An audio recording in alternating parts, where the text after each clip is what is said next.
Hi hello welcome back to our channel Ricky vlogs. ఈరోజు నేనైతే మీకు ఒక విజయవాడలో ది బెస్ట్ ప్లేస్ చూపించడానికి అయితే వచ్చేసానండి.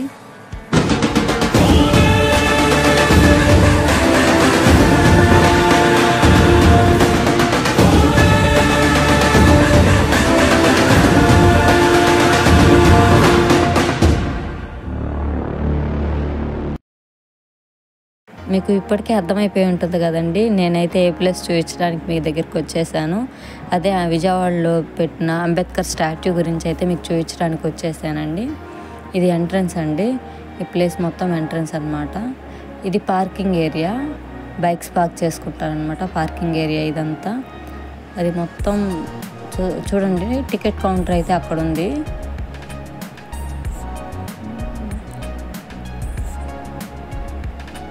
అదేనండి టికెట్ కౌంటరు.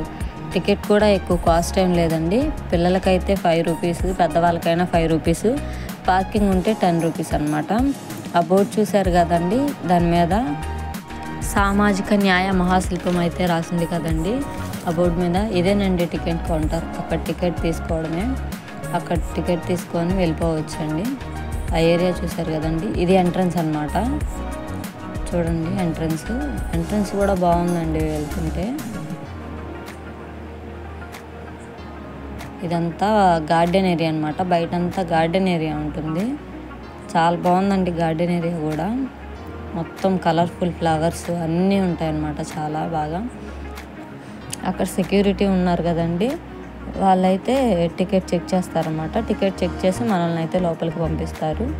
అదిగోండి టికెట్ చెక్ చేస్తున్నారు ఆయన. ఇది ఎంట్రన్స్ అండి. ఇది ఎంట్రన్స్ అనమాట. దీని దగ్గర మొత్తం ఆయన అభిరుచులు కానీ అలవాట్లు కానీ ప్రతి ఒక్కటి ఉంటుంది. ఆయన పుట్టిన దగ్గర నుండి ఆయన ఏ ఉద్యమాల్లో పాల్గొన్నారు, ఏమేం చేశారు, అసలు ప్రతి ఒక్కటి అయితే దానిలో ఉంటుందండి. సమతా సైనిక్ గురించి కానీ, power grid and water communication ఏర్పాటు గురించి కానీ ప్రతి ఒక్కటి ఉంటుందన్నమాట. చూడండి, అదంతా చుట్టూ స్విమ్మింగ్ పూల్ లాగా వాటర్తో కూడా ఉంటుంది అన్నమాట. అటు ఇటు మొత్తం ఇదిగో ప్రతి ఒక్కటే అండి. ఆయన దేనిలో పార్టిసిపేట్ చేశారు అనేది ప్రతి ఒక్కటే ఉంటుంది అన్నమాట. చూసారు కదండి, అది కూడా మీకోసం జూమ్ చేసి చూపిస్తున్నాను, ఒకసారి చూడండి. ఆయన ఎలా చదువుకున్నారు ఏంటి అనేది కూడా దానిలో ఉంటుంది. ఆయన అభిరుచులు, అలవాట్లు ప్రతి ఒక్కటి. ఇదంతా గార్డెన్ ఏరియా అండి. మొత్తం వచ్చేసి గార్డెన్ ఏరియా అనమాట. అంబేద్కర్ గారు ఏప్రిల్ 14, 1891లో అయితే పుట్టారండి. ఆయన పుట్టిన దగ్గర నుండి ప్రతి ఒక్కటి, ఆయన ఎలా చదువుకున్నారు, ఎలా కష్టపడి పైకి వచ్చారు, లా ఎలా చేశారు, ఏ యూనివర్సిటీలో చేశారు అనేది ప్రతి ఒక్కటి ఇక్కడికి వస్తే కనుక మీకు డీటెయిల్గా తెలిసిపోతుందండి. ఆయన గురించి తెలుసుకోవాలి అంటే పెద్ద పెద్ద బుక్స్ చదవాలి అక్కర్లేదండి. ఇక్కడికి వస్తే చాలు, మీకు ప్రతి ఒక్కటి పిన్ టు పిన్ అయితే ఉంటుంది. దీని మీద అంత బాగా చేశారండి. ఇదైతే చాలా టాలెస్ట్ స్టాట్యూ అని అయితే చెప్పొచ్చు. ఇది చాలా బాగుంటుంది. చూడండి అసలు ఎలా ఉందో. లోపలంతా కూడా చాలా నీట్గా కూడా ఉంటుంది. అసలు ఎక్కడ డస్ట్ లేకుండా చాలా నీట్గా ఉంటుంది అన్నమాట. అదిగోండి ఆయన ఎలా పట్టా పొడుచుకున్నారు అనేది కానీ, ఆయన ఏ యూనివర్సిటీలో చదివారు, కేంబ్రిడ్జ్ యూనివర్సిటీలో ఎలా చదివారు, ఎంత స్ట్రగుల్స్ ఫేస్ చేశారు అనేవి కూడా ఉంటాయండి. ప్రతి ఒక్కటి ఉంటుందన్నమాట. చూశారు కదండి, అదిగోండి ఆయన చదువుకునేటప్పుడు కానీ ప్రతి ఒక్కటి పిన్ టు పిన్ అయితే దీనిలో ఉంటుంది. చూడండి ఆయన ఏ ఉద్యమాల్లో పాల్గొన్నారు అనేది కూడా ఉంటుందన్నమాట. చాలా పెద్దదండి. ఒక్కసారి వస్తే కనుక మీకు టోటల్గా అర్థమైపోతుంది అది అక్కడ ఎలా ఉంటుంది ఏంటి అనేది. ఆయన ఎకనమిస్ట్గా, సోషల్ రిఫార్మర్గా, జ్యూరిస్ట్గా ఎలా చేశారు ఏంటి అనేది, ఆయనకి ఎన్ని డిగ్రీస్ వచ్చినాయి అనేది ప్రతి ఒక్కటి ఉంటుందండి. ఆయన స్టడీ ఎప్పుడు కంప్లీట్ అయింది, తర్వాత ఏం చేశారు అనేది కూడా ప్రతి ఒక్కటి ఉంటుందన్నమాట దీనిలో. చూడండి ఆ వాటర్ గురించి కానీ, వాటర్ కమిషన్ ఏర్పాటు గురించి కానీ ప్రతి ఒక్కటి ఉంటుందండి పిన్ టు పిన్. పార్లమెంట్లో ఆయన ఉన్నప్పుడు కానీ ప్రతి ఒక్కటి అన్నమాట. ఆయన ఎవరితో కలిసి ఏ ఉద్యమాలు చేశారు అనేది కూడా ఉంటుంది.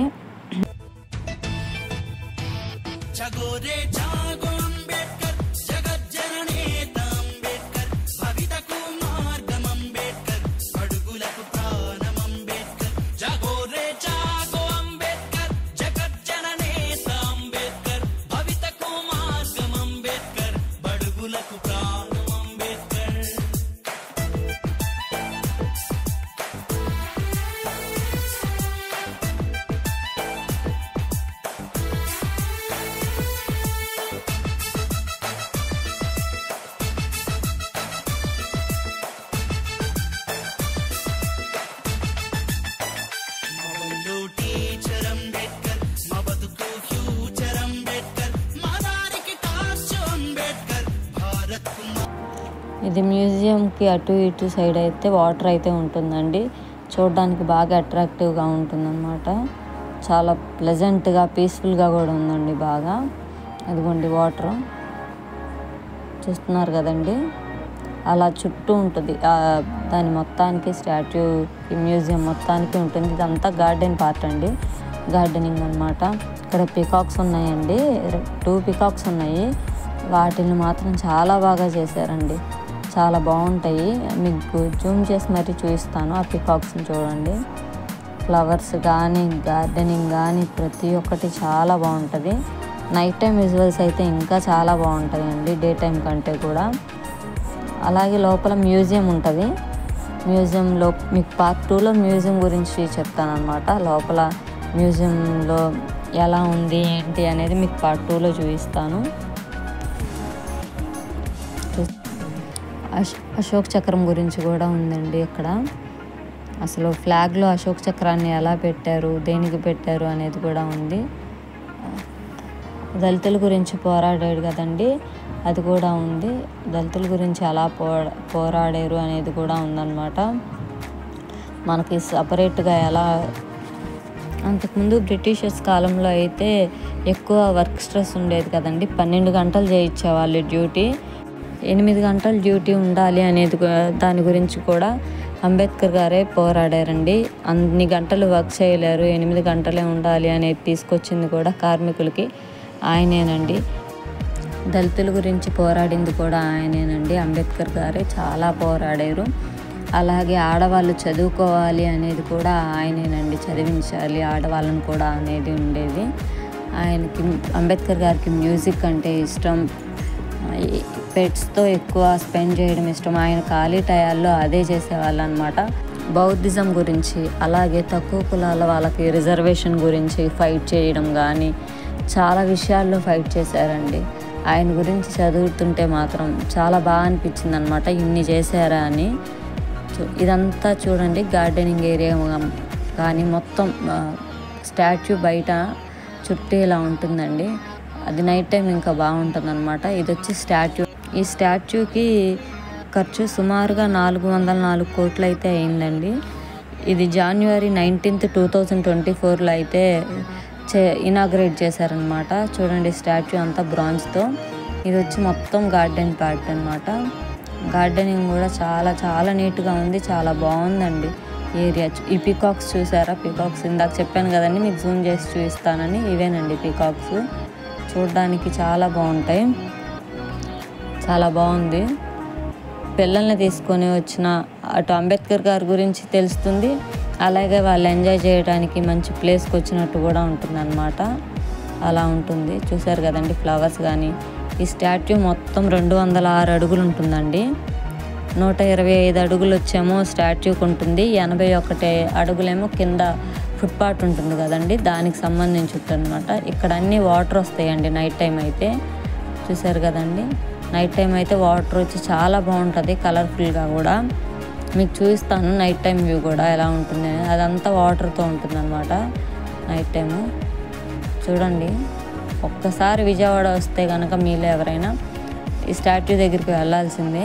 బెస్ట్ ప్లేస్ అని చెప్పొచ్చు అండి విజయవాడలో అయితే. ఒకసారి కుదిరితే వెళ్ళి చూడండి స్టాట్యూ గురించి. చూసారు కదండి, ఇదంతా ఇక్కడ కూడా వాటర్తో బాగా, వాటర్ అంతా వచ్చేసి చాలా బాగుంటుంది. నైట్ వ్యూ అయితే ఒక్కసారి చూడండి.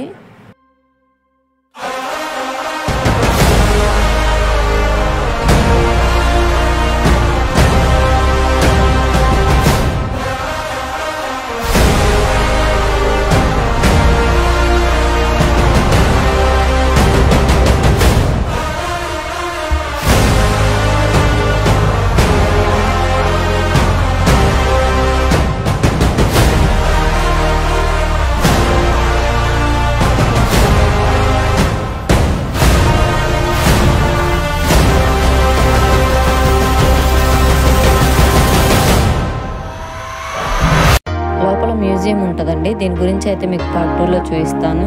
ఈ వీడియో కనుక మీకు నచ్చినట్లయితే లైక్ చేయండి, షేర్ చేయండి, సబ్స్క్రైబ్ చేయండి. Thanks for watching Ricky vlog.